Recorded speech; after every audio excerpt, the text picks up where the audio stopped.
My name is Sophie. I'm 29 years old, and a few months ago I came home from work to find my daughter gone, and my parents told me with straight faces, "We voted. You don't get a say." I wish I could say that was the first red flag with them. It wasn't. I grew up as an only child in a very tight-knit, very we keep our business in this family kind of household. To outsiders, my parents looked like the perfect, involved mom and dad. PTA meetings, church every Sunday, family vacations, pictures all over Facebook with captions like "family is everything." Inside the house, it was a different story. My parents weren't just involved, they were controlling. Every choice I made was run by the committee, and the committee was them. When I was a teenager, they chose. My clothes, that outfit is too grown. My friends, we don't like that girl's family. My activities, art club won't help you get a real career. If I pushed back, they'd throw around words like disrespectful, ungrateful, and after everything we've sacrificed. My dad's favorite line was, "Our house, our rules." My mom's favorite move was to cry and say, "I'm just trying to protect you. One day you'll thank us." I went to a local college because they said going out of state was wasting money. I lived at home because there's no need to pay rent when you have a room here. At the time, it felt suffocating, but I told myself they were just old-fashioned. Then, when I was 23, I got pregnant. The father was my then boyfriend, Mark. We'd been together just under a year. It wasn't planned, but we weren't careless either. Birth control failed, biology did its thing. When I told my parents, they reacted exactly how you'd expect two controlling people to react when the illusion of control cracks. My dad went silent. My mom cried for 2 days straight and refused to look at me. Then came the speeches. "You've ruined your life. We told you to focus on your career first. What will people think?" When they realized I wasn't considering abortion and that Mark wasn't exactly husband material in their eyes, they pivoted. They went into "we are in charge now" mode. My mom said, "Well, this baby is our family. We will make sure she's raised right. You clearly need help making decisions." At first, I was honestly relieved they weren't kicking me out. Mark and I tried to stay together for a while, but it became clear pretty fast that we weren't going to work. He moved 2 states away for a job and has been inconsistent at best ever since. He sends some child support but is not really in the picture. My daughter Emma was born when I was 24. She's 5 now, smart, stubborn, and the absolute love of my life. When she was a baby, living with my parents was helpful in some ways. My mom helped with night feeds sometimes. My dad drove us to pediatrician appointments. They watched Emma so I could go back to work part-time and finish my degree online. But there was always a price. My mom acted like she was Emma's mom and I was the assistant. If I said, "I don't want her having juice yet," my mom would say, "Oh please, one little sip won't kill her," and give it to her anyway. If I said, "I'm trying a new bedtime routine," my dad would laugh and say, "She's at Grandma and Grandpa's house. She can stay up late with us." They corrected me in front of Emma constantly. "Don't talk to her like that, Sophie. You're being too harsh. You're spoiling her, Sophie. That's not how we raised you." It was like they had split my motherhood into a job they thought they could supervise and overrule. As Emma got older and more attached to them, my mom started referring to her as "our girl," and more alarmingly, sometimes as "my baby," in a way that didn't sound like a grandma at all. If I made any decision they didn't like about daycare, discipline, even what shows she could watch, my mom would say things like, "Well, we don't agree with that," as if there were 3 parents and I had 1 vote. The thing is, I was working hard to build a real life for Emma and me. I finished my degree. I got a full-time job. I saved as much as I could. My goal was always the same: get us out of my parents' house. When I was 28, I finally had enough saved to move into a small 2-bedroom apartment about 15 minutes away. It wasn't fancy, but it was safe, in a good school district. And most importantly, it was mine. Telling my parents I was moving out with Emma was like lighting a match in a room full of gasoline. My mom went into full meltdown. "You're tearing this family apart. You think you can raise her without us? You're taking my granddaughter away from me." My dad played the more reasonable role, but the message was the same. "This is too soon. You can't afford it. You're being selfish." I moved anyway. I thought that once I had my own place, they would calm down, accept the new boundaries, and transition into a more normal grandparent role. Instead, things got worse. They started dropping by unannounced, sometimes with bags of toys or food, sometimes just with, "We were in the neighborhood" as an excuse. If I said I didn't want visitors that day, my mom would say, "We don't need an invitation to see our granddaughter." Whenever Emma was at their house for a visit, my mom would make comments like, You know, she likes it better here. She cries when you leave. That must mean something. I brushed it off as jealousy and over-attachment. It annoyed me, but I truly believed deep down that they would never actually cross a serious line. Then one afternoon, while I was at work, my worst fear became my reality. It was a totally normal weekday. I dropped Emma off at her preschool in the morning, kissed her goodbye, and went to work. I worked the early shift, so my plan was finish at 3:30 p.m., pick her up by 4 p.m., go home, make dinner, maybe FaceTime a friend after she went to bed. Around noon, my mom texted me. "How's your day?" I replied quickly between tasks. "Busy but fine. Picking up Emma at 4 as usual. What are you up to?" She didn't respond, which wasn't unusual. Sometimes she'd doubly text me all day. Other times, she'd disappear into whatever drama was happening in her own life. At 3:30, I clocked out, grabbed my stuff, and drove straight to Emma's preschool. When I walked into her classroom, her usual teacher gave me a weird look. "Oh hey Sophie, I thought you already got her." My heart skipped. "What? No, I'm just getting off work. Where is she?" She frowned. "Your parents came by about 20 minutes ago. They said there was a family thing, and you'd asked them to pick Emma up instead. They signed her out, everything looked normal, so we let her go." For a second, the room spun. "My parents?" I repeated. "I never asked them to do that." The teacher's face went pale. "Wait, really?" They seemed totally relaxed, like this was planned. "I'm so sorry, I had no idea." I tried not to panic in front of her. "It's not your fault, I just need to call them." I practically ran out of the building and started dialing my mom, straight to voicemail. I tried my dad, no answer. I texted both of them. "Where is Emma? Why did you take her from preschool? Call me now." No reply. At this point, my rational brain was still trying to stay in control. They probably just forgot to tell me. Maybe there was some misunderstanding. Maybe my mom had a surprise planned and thought this was cute. But the longer they didn't answer, the more that small, rational voice got drowned out by full-blown panic. I drove to their house. Their cars were in the driveway. I ran to the front door and rang the bell. No answer. I used my old key. My parents were in the living room, sitting on the couch like they were waiting for me. Emma wasn't in sight. My mom had that tight, fake smile she uses when she's trying to look innocent. My dad's arms were crossed. On the coffee table were some of Emma's toys and her favorite stuffed animal. "Where is she?" I demanded. My mom said, "Calm down. She's fine. She's in the guest room playing. We needed to talk to you." I took a step toward the hallway. My dad stood up, blocking me. "Sit down, Sophie," he said. "We need to have a family discussion." My heart was pounding so loud I could hear it in my ears.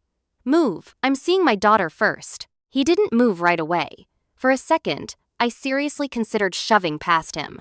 Then Emma's little voice floated down the hallway. "Mommy?" She sounded fine. Not scared, not crying. That calmed me just enough. I said, "Emma, I'm here. Stay in there, sweetheart. I'll be right there." My mom said, "See? She's fine. Please, just sit for a second." I sat on the very edge of the armchair, my whole body tense. "What the hell do you think you're doing?" I asked. "You can't just take my child from school without telling me. That's insane." My mom took a breath. "We did what we had to do. We've been talking about this for a while, Sophie. You're not listening to reason, so we had to make a decision." I stared at her. "We? Who is we?" My dad said, very calmly, "We voted. Your mother, me, your aunt, your uncle, even your grandmother agreed. We all think Emma is better off living here with us." I actually laughed. A short, hysterical sound. "You? What? You voted? She's my daughter, not a TV show you can cancel." My mom's expression hardened. "You're barely holding things together, Sophie. You work too much. You're always stressed. You don't have a husband to help you. Emma has a stable home here. A yard. A real family around her." My voice was shaking with anger now. "She has a stable home with me. A 2-bedroom apartment, a bed, toys, schedules, everything. You don't get to decide you prefer your house and just take her." My dad said, "We've watched you for years. You're constantly overwhelmed. You snap at her sometimes. You're always tired. You drop her here for us to watch, and we gladly do, but it's obvious you're in over your head." I stood up. "Every parent is tired. Every parent gets overwhelmed. That doesn't mean you can kidnap their child." My mom flinched. "Don't use that word. We didn't kidnap her. We're her grandparents. We love her. We're We're doing what's best for her. You're being selfish, thinking only about your pride as a mother instead of what she needs. I moved toward the hallway again. This time, my dad put a hand on my arm. Stop, he said. You need to listen. I yanked my arm away. If you touch me again, I'm calling the police right now. Something in my tone must have gotten through, because he stepped back. I said, I am Emma's legal parent. I have full custody. You took her from school without my permission. That's not a family decision. That's custodial interference. That's a crime. My mom shook her head, tears starting in her eyes. How can you talk to us like this? After everything we've done for you. After all the nights we stayed up with her. All the money we've spent helping you. This is how you repay us? There it was. The emotional blackmail I'd heard my whole life, cranked up to the maximum. I pulled out my phone and said, I'm giving you one chance. Bring Emma out here. Put her in my car. Apologize. And we can maybe talk about visits later. If you don't, I'm calling 911 from this living room. My dad folded his arms. If you call the police, you'll be tearing this family apart. You'll traumatize Emma. Do you want her to see her grandparents dragged away in handcuffs because you couldn't handle a conversation? I said, no. I want her to see that her mother protects her and doesn't let anyone, even family, treat her like property. My mom's face twisted. You're not taking her tonight. We've already decided. We voted, Sophie. You don't get a say anymore. In that moment, I realized two things. They truly, honestly believed they had more right to my child than I did. Talking was not going to fix this. I stepped into the hallway, saw Emma sitting on the guest bed with some toys, her eyes wide and confused. Come on, baby, I said, forcing my voice to be calm. We're going home. Behind me, I could hear my parents protesting, my mom crying, my dad threatening to call a lawyer. I ignored them. I picked up my daughter, her stuffed animal, her little backpack, and walked out to my car. My dad followed us onto the porch, yelling, This isn't over. We're going to fight this. You're not thinking clearly. I buckled Emma into her car seat, shut the door, and looked him dead in the eye. You're right, I said. It's not over. But not the way you think. Then I drove straight to the police station. Walking into a police station to report your own parents is not something you ever imagined doing.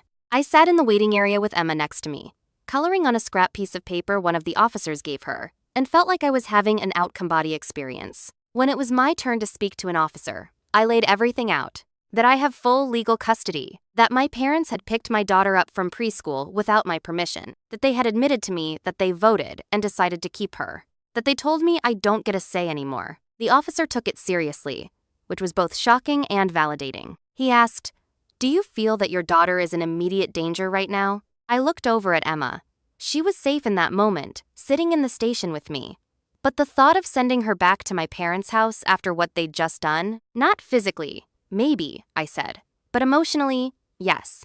And if they thought that was okay once, they'll do it again the first chance they get. He nodded. What your parents did can fall under custodial interference, especially if you've made it clear they don't have permission to take her from school or keep her from you. He suggested documenting everything. The preschool teacher's statement, the text messages, my notes about what they'd said. We voted, you don't get a say. He also strongly recommended I talk to a family lawyer about getting something on record with the court. Over the next week, that's exactly what I did. Got a written statement from Emma's teacher, confirming my parents took her without prior arrangement and claimed I'd asked them to. Printed out my call logs and texts showing I had tried to contact them and they ignored me. Wrote down everything they said during that we voted conversation. The lawyer I met with was calm and to the point. He said, grandparents do not get to vote someone out of parenthood. You're the custodial parent. They can't just decide your child lives with them now. If they try this again, call the police immediately and give them my card. He helped me file for a formal parenting plan that clarified that no one else has decision-making authority, a temporary order restricting my parents' unsupervised access until the situation could be reviewed. In other words, he helped me put legal teeth behind the boundaries I had always been too scared to enforce. When my parents were served with the paperwork, the explosion was intense. My mom called me over and over, leaving voicemails that swung between sobbing and rage. How could you do this to us? We're your parents. Everyone at church thinks we're monsters now. You're brainwashing Emma against us. My dad sent a long email accusing me of being ungrateful, vindictive, and overreacting. He said they had only been trying to temporarily keep Emma until I came to my senses, and that involving lawyers and police was cruel. I didn't respond right away. For the first time in my life, I had professionals, police, A lawyer telling me that what I felt was valid, that what my parents did wasn't just family drama, it was wrong. I decided that until a judge or therapist told me otherwise, I was going to trust that. We ended up in mediation instead of a full court battle, mostly because my parents quickly realized they had no legal ground to stand on. The mediator was very clear. You cannot pick up your granddaughter from school unless Sophie has explicitly asked you to. You do not have the right to decide where she lives. If you ever attempt to keep her from her mother again, the police will be involved. At one point, my mom burst into tears and said, "So we're just supposed to sit here and watch her make mistakes? We know what's best. We raised children already." The mediator said something that stuck with me. You raised your child. You don't get to raise your grandchild unless your daughter is proven unfit in a court of law. Disagreeing with her choices is not the same as her being unfit.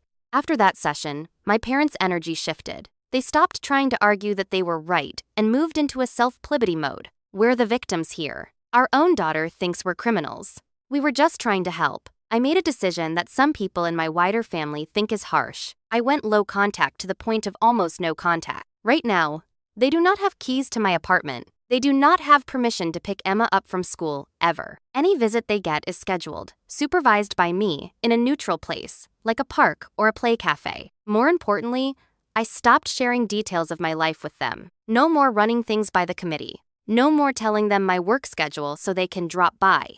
No more emotional autopsies where they pick apart every parenting choice I make. Some relatives have criticized me. They're old, they made a mistake, let it go. They love Emma so much, they just got carried away. You only get one set of parents. I always respond the same way. I only get one daughter too. And my first job is to protect her. The truth is, I still feel guilty sometimes. They did help me when Emma was a baby. They did babysit, buy diapers, show up to doctor appointments. Cutting them out feels like cutting off a piece of my own history. But then I remember my mom telling me, "We voted. You don't get a say." My dad blocking the hallway when I tried to get to my child. Them trying to frame calling the police as traumatizing Emma instead of acknowledging what they had done. That's not just overprotective grandparent behavior. That's people who don't understand boundaries at a very basic level. I would love for Emma to have healthy relationships with her grandparents someday.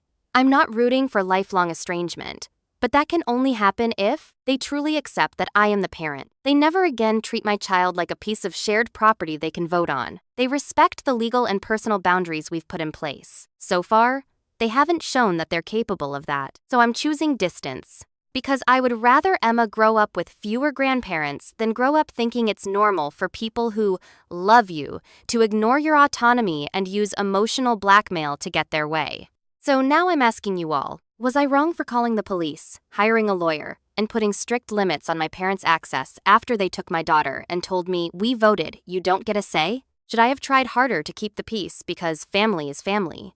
Or did I do the right thing by drawing a hard line to protect my daughter and myself? Let me know what you think in the comments. And if you like Reddit-style family drama stories, don't forget to like the video and subscribe for more.